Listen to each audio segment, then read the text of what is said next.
Welcome, everybody. We're going to be starting in just a few minutes.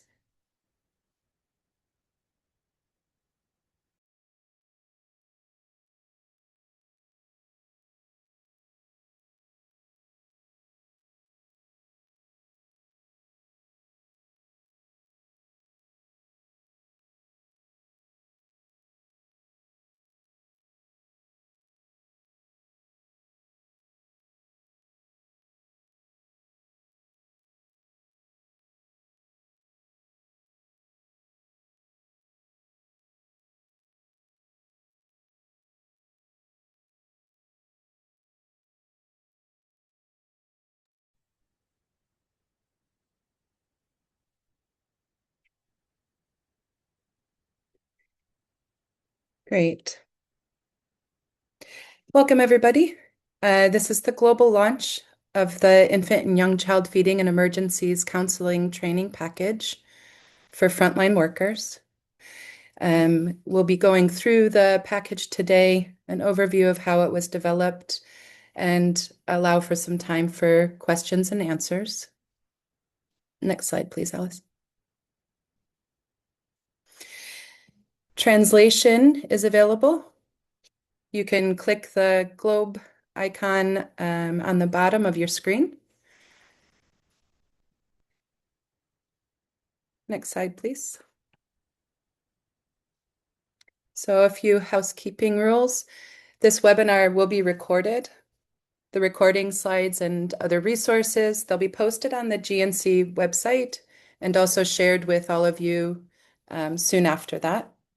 Please feel free to introduce yourself in the chat, who you are, your name, where you're listening from, just so we can all be connected. Please keep your mics and cameras off to save on bandwidth for our colleagues who might be in spaces where the internet isn't as stable. There's a Q&A box at the bottom of the screen next to the globe icon. Please put your questions in there. Feel free to put your questions in there. General chat, you can keep in the chat box. During the Q&A session, you'll be able to post your questions directly to the speakers. To do so, please raise your hand and we can unmute you. Other general comments, questions, please feel free to put them in the chat. We'd love for this to be as interactive as possible. Next slide, please. Thanks to our donors, IRISH-AID, GAC, and UNICEF, Save the Children, and UNICEF for kind of putting this together and the creation of the resources. Next slide, please.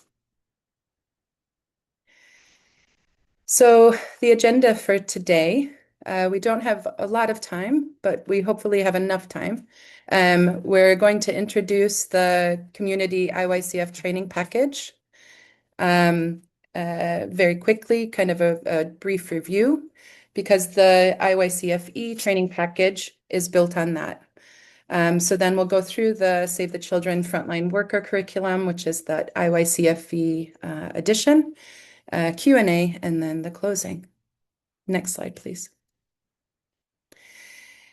My name is 𝗙𝗶𝘀𝗵. I'm a senior nutrition advisor with Save the Children International. My focus is IYCF-E. We also have speaking Linda Berberi, a nutrition specialist with UNICEF. Her focus is complementary feeding, ECD, nutrition in general, and same with 𝗙𝗿𝗶𝘀𝗵, nutrition specialist with UNICEF.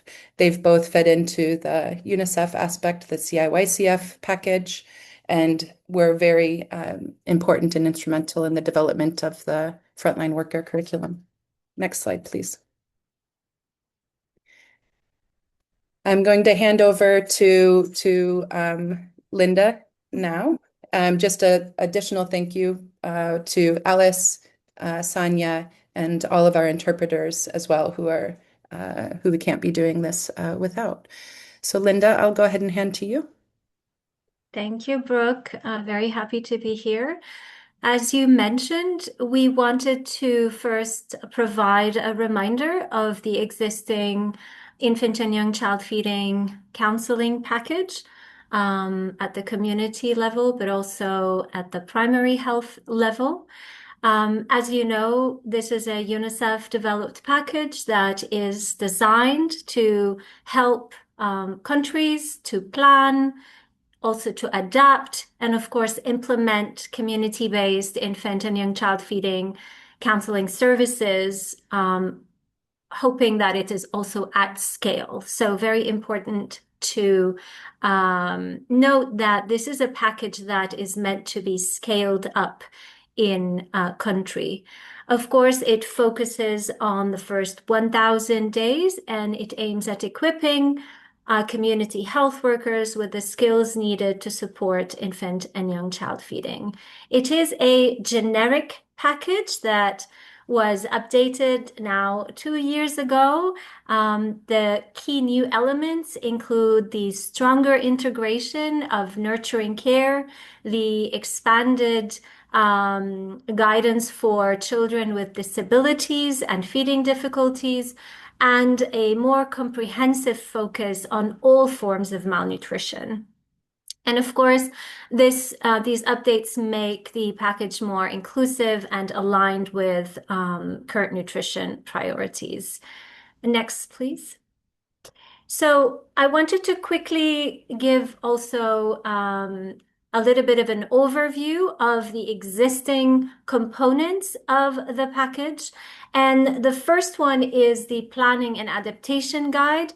This document helps countries navigate how they can adapt the package in their local context, including the translation, including aligning with national policies, etc., using existing tools such as the IYCF image bank to adapt the images in the counseling package.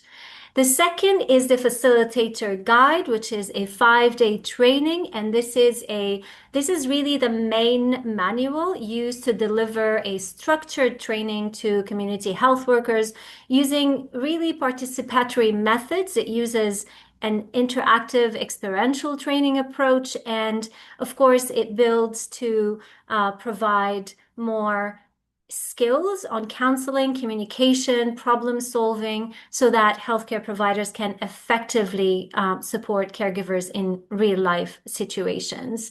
Next slide, please. The package also includes training aids, and these are the practical materials that are used during the training sessions to support learning through demonstrations, exercises, and group work. Next slide, please. The next component is, of course, the most familiar to everybody, which are the counseling cards. We have 38 counseling cards that are really visual job aids that are used by the healthcare providers during the counseling. And you can see they are now color-coded and thematic depending on the subject of the counseling card. Next slide, please. Next are the two counselors' books, part 1 and part 2. Part 1 is really the key practices that you used to find on the back of the counseling cards. These are really the simple, actionable guidance on recommended infant and young child feeding practices. While the second is the technical note, is sort of this document is what the counselor takes home as sort of their book of reference. And then finally, the orientation training. Next slide, please. I think there's a last slide. Oh, no, it's fine. The last one is the orientation training for supervisors and mentors. And this is really about to ensure proper monitoring of the counseling. Of course, overall, this package is comprehensive, as I mentioned. It is field tested. We now have more than 90 countries that are integrating the IYCF package. Of course, there's a lot of learning, and we are excited to have now a more strengthened package, particularly for emergency context. And so I will now hand over to you, Brooke, for the exciting part. Thank you. Thanks, Linda. Thank you. So, as Linda said, this package that we are launching now is the emergency aspect, building on everything that was created and developed through the community care package, counseling package, sorry. This was created because of displacement and instability during emergencies, outbreaks. It looks at or provides resource for caregiver stress and mental health, protection risks, disability inclusion, food insecurity. It looks at kind of all aspects of what might be happening to the people that we're working with, the communities that we're working in an emergency. So next slide, please. So as we mentioned, it's complementary. It builds on those foundational counseling skills. So the package that Linda talked about, the IYCF package, is important for those foundational skills. And then this is designed as the advanced emergency focus package. It reinforces counseling process and practical application. It's not a replacement for foundational IYCF training. So we can't only use this as a basic training. We have to start with that IYCF counseling package, and then this is built on from that. Next slide, please. So I want to ask all of you, and we will try to put it in the chat, and I'm just pulling up the chat now. So asking all of you, looking at your introductions in the chat, we have people, all these experts and specialists from all over the globe. What are our three biggest or your three biggest challenges when it comes to counseling for IYCF in emergencies? If you can put that in the chat and wait, we'll all hit enter together. So think of some of your biggest challenges. What are some things that you're finding difficult or things that you need to address in your infant and young child feeding counseling services in an emergency? So on the count of three, we'll hit enter. 1, 2, 3. Yep. So privacy. Yep. Awareness from management structures, stigma, accessibility, time, prioritization, and funding. Reaching mothers on the move. Amazing. Breaking misconceptions with lack of support, inclusive communication, accessibility, skills, and funding. Wonderful. The wide use of BMS use, infant formula use, BMS use, and social norms and attitude. Time, cultural sensitivity. Great. So we're all experiencing really similar things, right? Really similar challenges when we're working in these contexts. And hopefully this training package addresses some of that, most of that. Next, have you hit next, Alice? So what you all said, displacement, stress affecting the breastfeeding practices, limited privacy, food insecurity, illness, disrupted services, disruption of feeding and care practices. So this is what was when we were developing this package, we had been reaching out to a lot of you and to colleagues at the front lines so that we could make sure that we were addressing these particular challenges that people were experiencing. Next slide, please. So why does it matter? So as you all know, as you're writing in the chat, emergencies disrupt caregiving, feeding, health services, social support. I saw someone mentioned healthcare workers are overwhelmed. Frontline workers are frequently encountering complex counseling situations in rapidly changing environments. They're very often wearing multiple hats, meaning they have multiple focus areas in their center or in their community. The standard community IYCF counseling that Linda mentioned might not fully prepare people and staff for emergency contexts.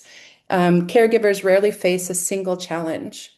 We have overlapping vulnerabilities that shape feeding and care decisions. Frontline workers themselves, they operate under significant stress and need for practical techniques to support their own well-being while supporting others. And effective support requires practical, adaptive, intersectional, meaning looking at all of the vulnerabilities that people are experiencing, and person-centered counseling approaches. So really identifying what the needs are for that person that's sitting directly in front of you, and how can we adapt our counseling approaches for that to meet that person's needs. Next slide, please.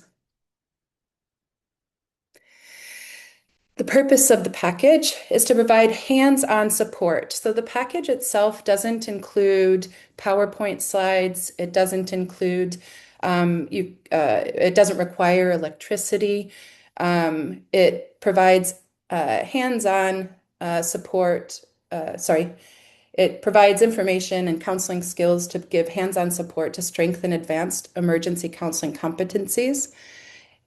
We focus to build confidence for difficult and sensitive conversations, support technically sound person-centered care.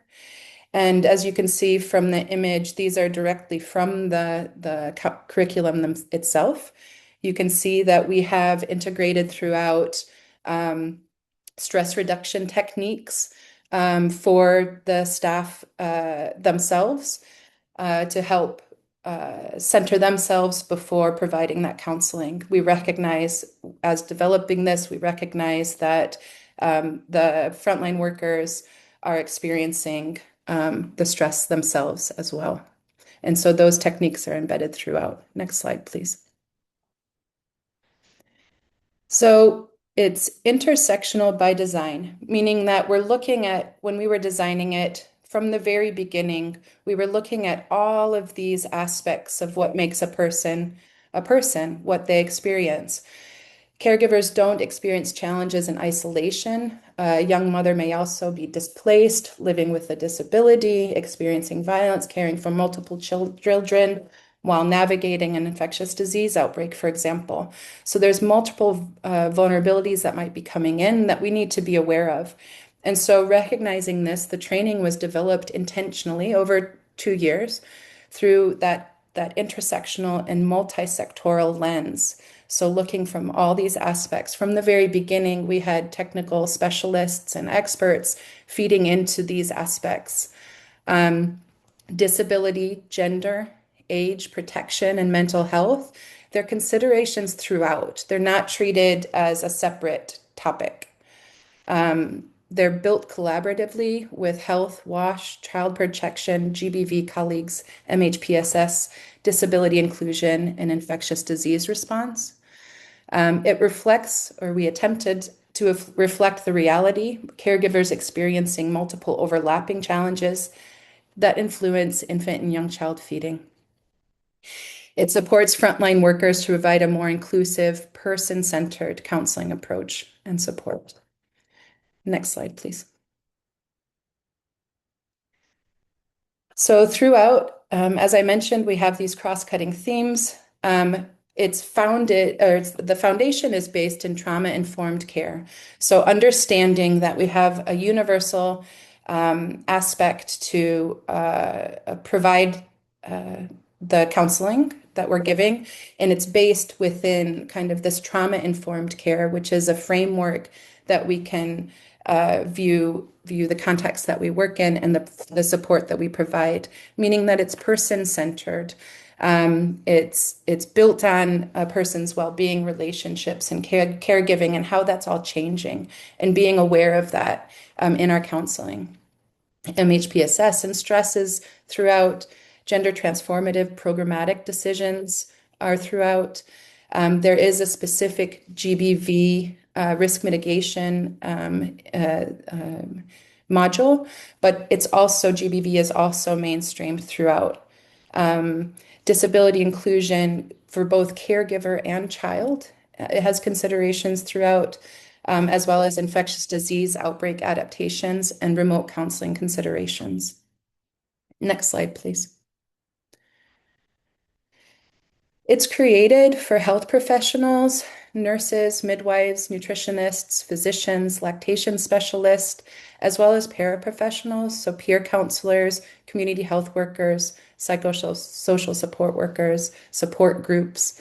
It's flexible for preparedness and active emergency response contexts, and it can be adapted for mixed experience groups. We have an adaptation guidance in the beginning of the curriculum. Next slide, please. So the training structure, it's 8 sessions over 3 days. The sessions range between 1 and 2.5 hours. They're interactive. They're built on role play, demonstrations, exercises together, scenario-based learning. It's very practical. It's built for emergency context, so it addresses displacement, insecurity, limited services. It's counseling focused, so it's not just recommendations.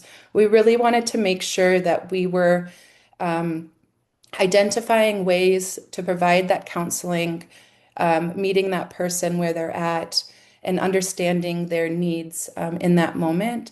It supports all feeding situations, so non-breastfed infants and complementary feeding in crisis. So it goes through both of those. It's, like I said, practical tools. So it's case studies, assessment guidance, counseling exercises, checklists, tools, role play examples. It has flexible use. So for health facilities, community outreach, mother and baby spaces, mobile teams. And as I said previously, cross-cutting themes are throughout. Next slide, please. The modules were chosen through country office surveys, feedback from technical reviews, technical working groups. They were piloted in Rwanda and Zimbabwe. We wanted to make sure that it was reflective of the reality that you're all experiencing and the frontline workers, your colleagues are experiencing. So we have 8 sessions, as I said. It looks similar to this. These are screen grabs from the sessions themselves. So we go through learning objectives. We have in the facilitator's guide, it's not a long text that someone has to read through.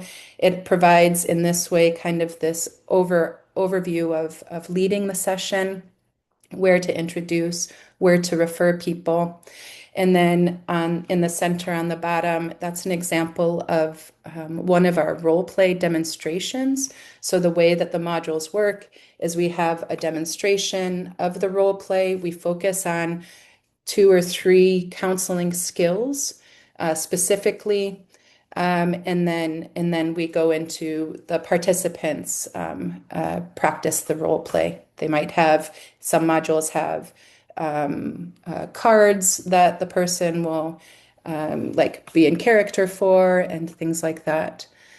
Next slide, please. So the modules are based around 5 key steps: setting the scene, strengthen key knowledge and concepts and skills, demonstrate, participant role play, and then self-reflection. And that's the foundation of all of the modules. Next slide, please. So again, I ask all of you, let me pull up the chat again.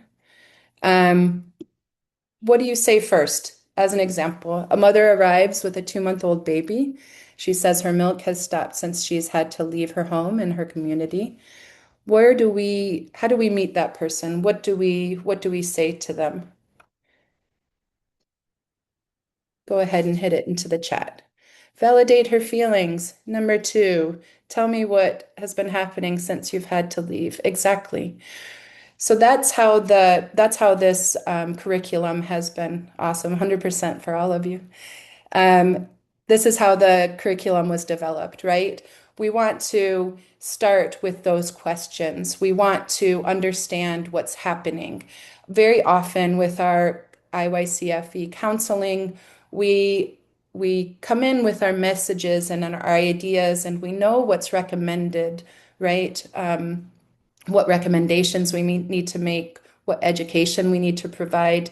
We know that at that front line, we're often doing more jobs than once. We don't have often always the 20 minutes that it might take to provide a full one-to-one counseling session.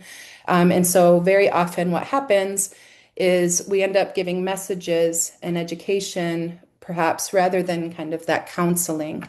And so that's why we wanted to develop this, is to help support identifying those questions, asking people what's been happening, and to get to the bottom and to the root of it so that we can work together to create that action plan.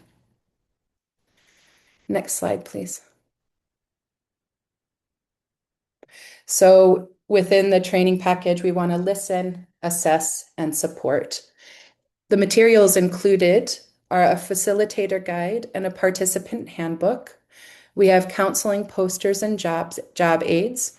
We have audio files for remote counseling practice and video demonstration for milk intake support.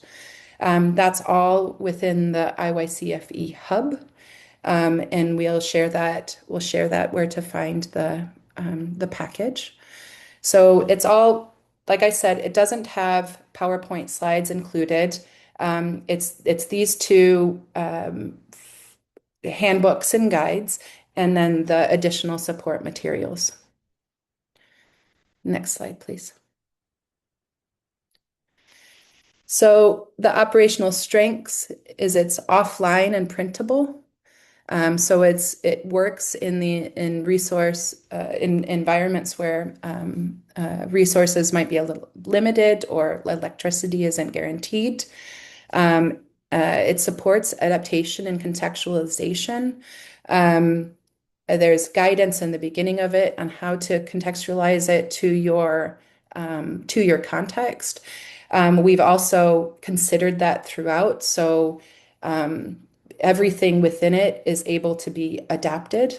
It can integrate with existing national training systems. Sudan has already used some of it in some of their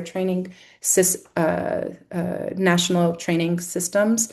And Lebanon has used it in the disability inclusion training. Some of the modules have been included in that.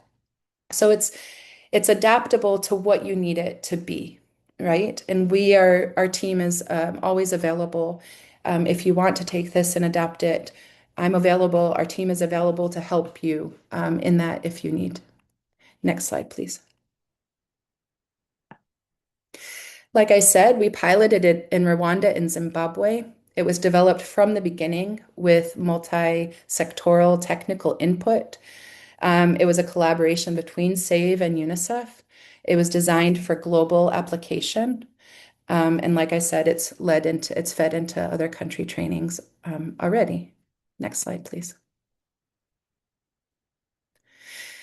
So we're near the end, and we're about to open to Q&A.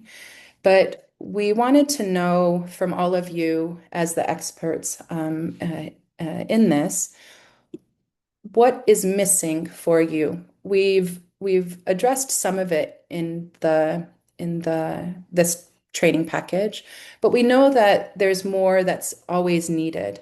So which cross-cutting or intersectional themes do we need to look at more? What would you like more guidance on?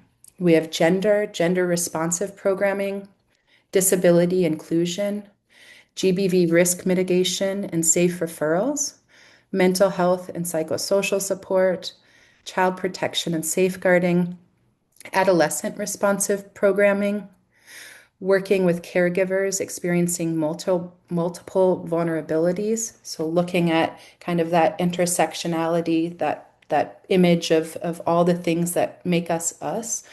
How do we apply that in practice?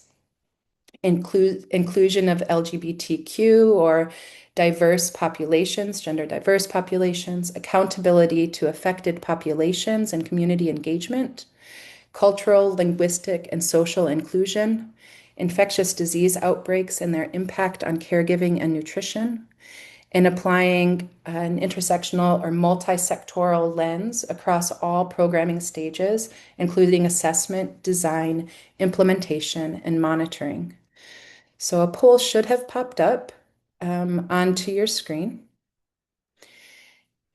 And I'll give just a couple minutes to have you answer. You can answer more than one.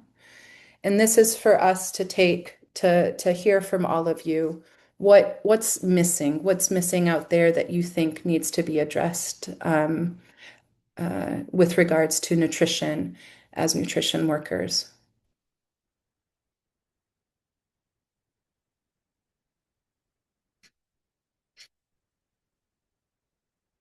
Great. I see a lot of responses coming in.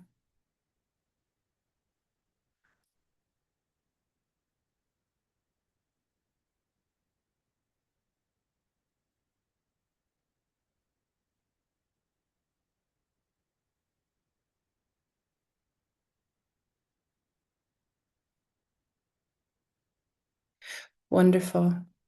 So it looks across the board, there's a request for most of it, right?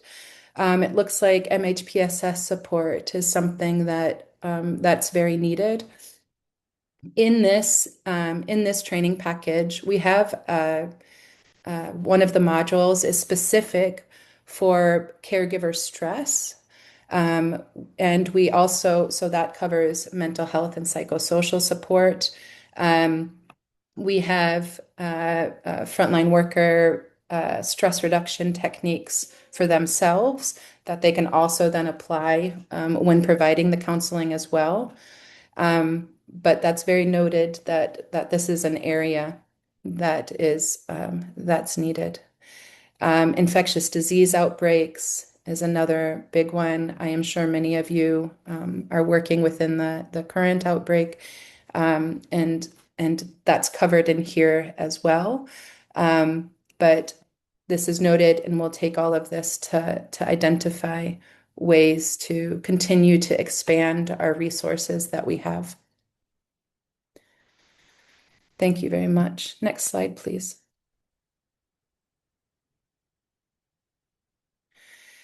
So looking ahead, we will continue with this dissemination and adaptation support. So as you take it on, as your organizations might take this curriculum and adapt it or contextualize it, please let us know if you need support with that or if you have any questions at all. Or if you feel like there's things, if you want to provide any feedback on it, maybe something's missing from your perspective, we want to hear that too. And I'll make sure to give my email so that you can reach out if you have any questions. Translation and contextualization is encouraged. At the moment, this is only in English. We're working to translate it into other languages now. Potential integration into country preparedness plans. Opportunity to strengthen quality and consistency of IYCF-E counseling globally. And the ask of all of you is please read through it, share it with your teams. There's my email there at the bottom. Reach out if you have any questions about adaptations or use, or if you have any feedback on things that are missing or could be better. Next slide, please. I think that's it. Yeah. So Najwa and Linda. Hi, thank you, Brooke. Thank you, Linda. This was interesting indeed. I'm already receiving a couple of questions that I want to highlight for you live first, and then some of the parked question that was received. There are a couple of questions that are coming through around the languages that this package available with, and if any, what languages are there? And there is a specific interest on French. And another question for Brooke before I move to Linda, is this webinar going to be providing people who attended certificate of participation? I think not, but over to you, Brooke. Thanks. No, we don't have a certificate of participation available for this in particular. But if you have any questions about something like that, please reach out to me directly, and I can see what we can do. But the curriculum currently, as I said, is only in English. Unfortunately, that's a gap. We're looking for funding. We're trying to identify different ways to translate it. If you want a specific translation, please do reach out. I noticed that did say French specifically. Please do reach out and let us know. And we are working. We recognize that that's a gap at the moment. However, the foundational trainings, the CIYCF, Linda, I can hand this over to you, that we're recommending before, that's needed before that's in multiple languages already. Is that right, Linda? Yeah. Thank you, Brooke. Yes, so the generic Community IYCF counseling package is, as I mentioned, is meant to be adapted to context. And so far, we do have multiple languages that are context specific. An example is Lebanon, Yemen, etc. For Arabic, for example. In Western Central Africa, we know that there are countries that have adapted it into French, and also in Latin America, it was adapted most recently to Spanish. So, and it's an adaptation not only in terms of the language, because the adaptation needs to also take into account the context. The simplest adaptation is in the visuals, particularly for the generic package, maybe less so for the emergency modules, because here we're talking about the actual training, the actual preparation for the community health workers and frontliners. But we realize that the counseling package is an add-on, or it complements it, like Brooke, you said, and the cards are an integral part of that, right? So I think what is important is to not only translate, but also adapt. So there's the language bit, but also the adaptation to context that needs to happen. And here I do want to mention again the image bank, which has those sort of illustrations that are context specific. But of course, we don't have all the languages. So while I have you, Linda, you already answered a question on the materials and where it can be found. But there is another question, received questions on what if our country has no emergency specific IYCF guidance? And the other question, why was a new IYCF-E counseling package needed when other IYCF materials already exist? Over to you, Linda. Yeah, that's a really interesting question and very important question in terms of why a special emergency module. And that takes me to 3 years ago to that conversation. I would say that when the generic package was being adapted, there was evidence that the package had a gap when it comes to modules related to emergency and emergency preparedness. So as we were adapting and updating the generic package, we have again confirmed that gap. And the response was that we need something more practical. We need something that we can just take whenever there is an emergency and implement. The generic package has a small module that for emergencies. It's a couple of hours. And also the generic package does say that it also applies in preparedness. And like Brooke said, you can't just take the emergency package because you need to have the basis. The basis starts in the generic package, and then the emergency is the add-on for the additional skills. And so, of course, if a country wants to work on their emergency package, this is where the contextualization happens and the integration of both packages together. And I think the first question was, what was the first question?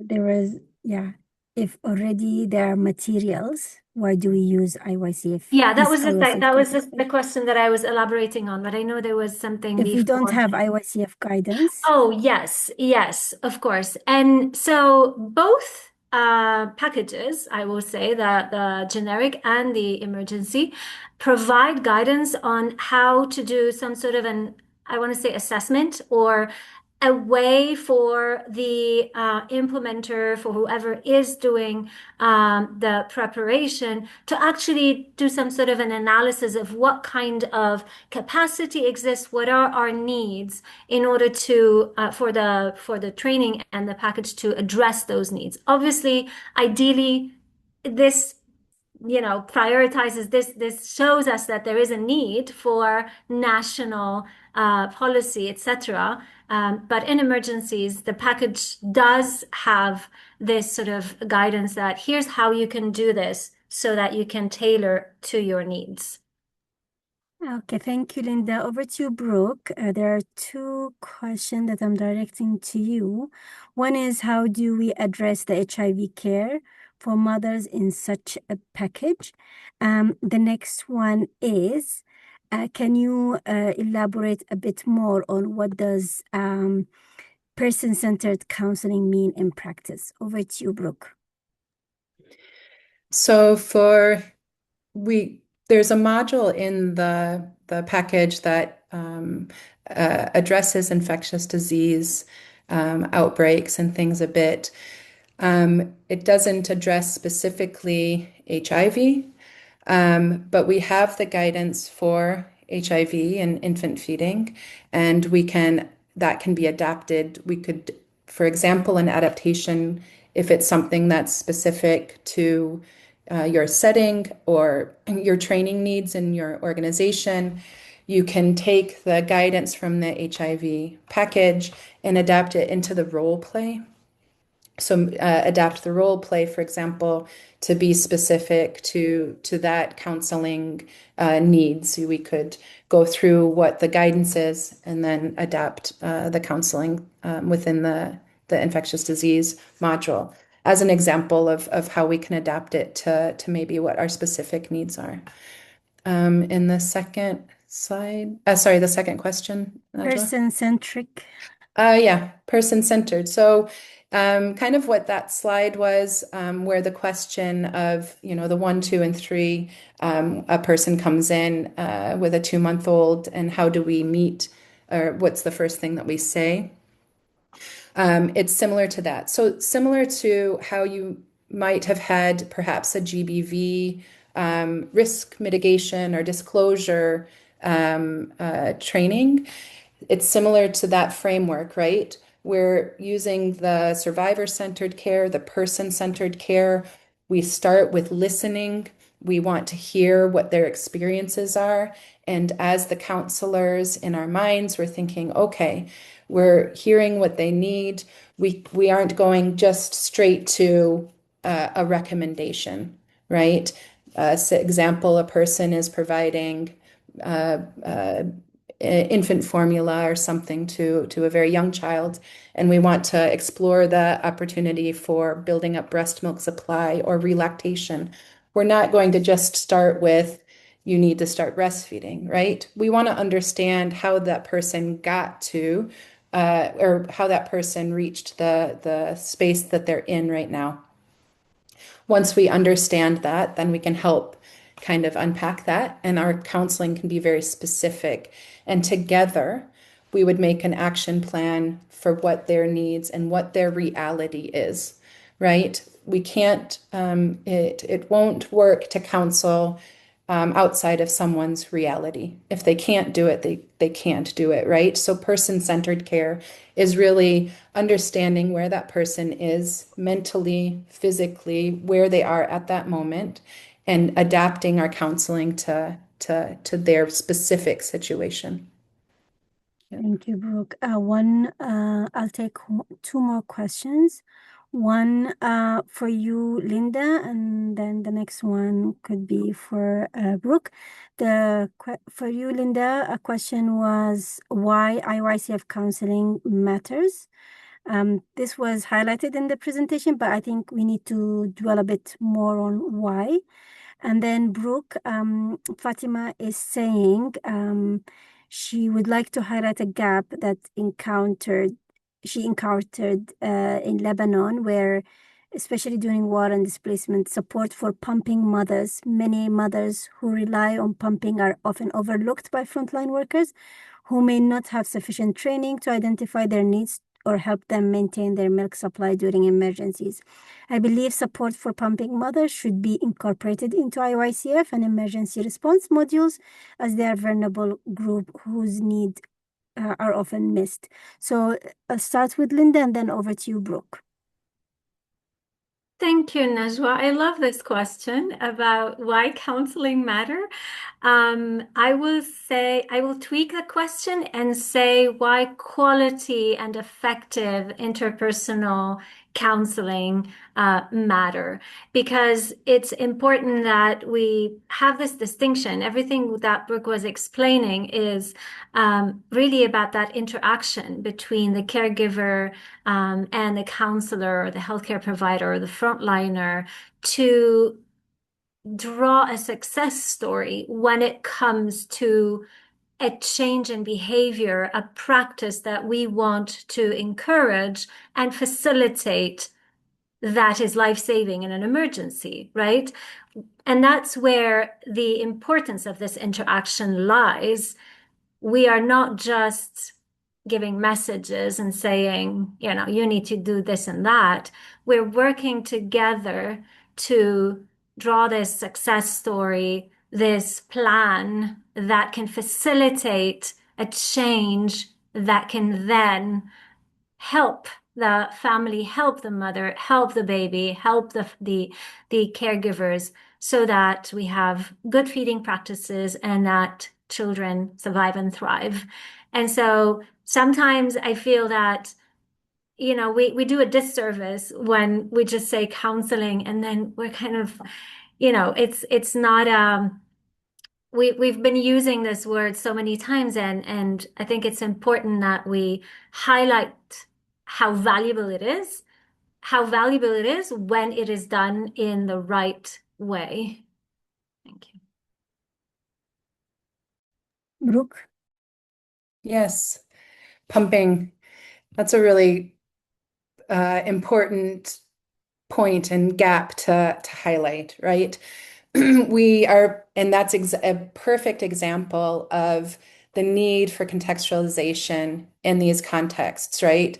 If you have in your country, the country where you're working, a lot of working mothers or short maternity leave or something like that, you might come into contact or be working with a lot of mothers who are pumping and feeding their infants, and that's really important that we work with them as well. So I really appreciate that that gap being highlighted.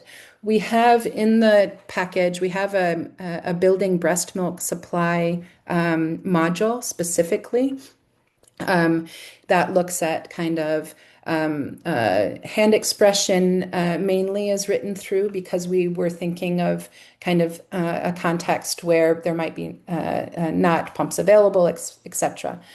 But as we contextualize it, or as you contextualize it for your environment, you can include that aspect of the community that you're serving or the people that you see. But I agree with you, and I wrote it down in my notebook that it is a gap. It's a gap because of a few different reasons, but it's not addressed well enough.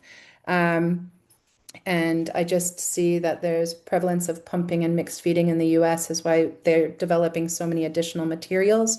So that's recognized, and I've noted it down. So the short answer is that it can be adapted. This module can be adapted, the curriculum can be adapted to address the needs of mothers who are pumping. And I've noted that it's a gap, and we need to identify some more resources and available materials. So thank you for Brooke. highlighting that. Thank you. Before handing over, just to highlight on a key aspect on how to embed this in your programmatic aspect, in your preparedness and response plan. This is a tool that you can really include it in your preparedness actions with the training materials that will be provided, contextualized, and where you have where you have integrated SOPs, and this training could be part of it. You could include this in the early warning actions that you have within the country, anticipatory action and a response. With that, I hand over to Brooke. Thanks, Najwa. Thanks, Linda. And thank you, all of you, for all of those really important questions. Next slide, please, Alice. So if you want general support for nutrition and emergencies, remote or in-country, or to hire a consultant directly, or quick technical advice, maybe you just have a question of available materials, or have a quick question that you're not totally sure of. The GNC, the Global Nutrition Cluster, provides this type of support. You can go to nutritioncluster.net. There's a little orange box in the top right of the screen that you'll see. You hit that, and that'll go to the support team. If there's a question about this curriculum exactly, that support team can direct those questions to us as well, or you can reach out to us directly. If you want peer support, a really important resource available to all of you is the NNET forum from the Emergency Nutrition Network. A lot of our colleagues go into there and kind of provide information back and forth. They have questions, cross-country learning experiences, etc. It's a wonderful space. So if you want peer support, please look into that as well. And that's not just for IYCF-E. It's all nutrition and emergencies. All of this technical support is general nutrition and emergencies. Next slide, please. Oh, there's the report, the button, the request button.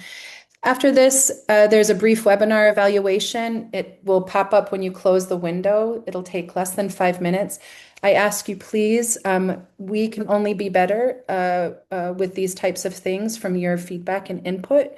So if you're able to please take that 5 minutes, what you felt went right, what you think was missing, resources that you're missing, any support you might need, please go to the webinar evaluation. We want your feedback, please. Thank you very much. If you have any questions, please don't hesitate to reach out. And we look forward to hearing how all of you use these resources. Thank you very much. It was good to see all of you.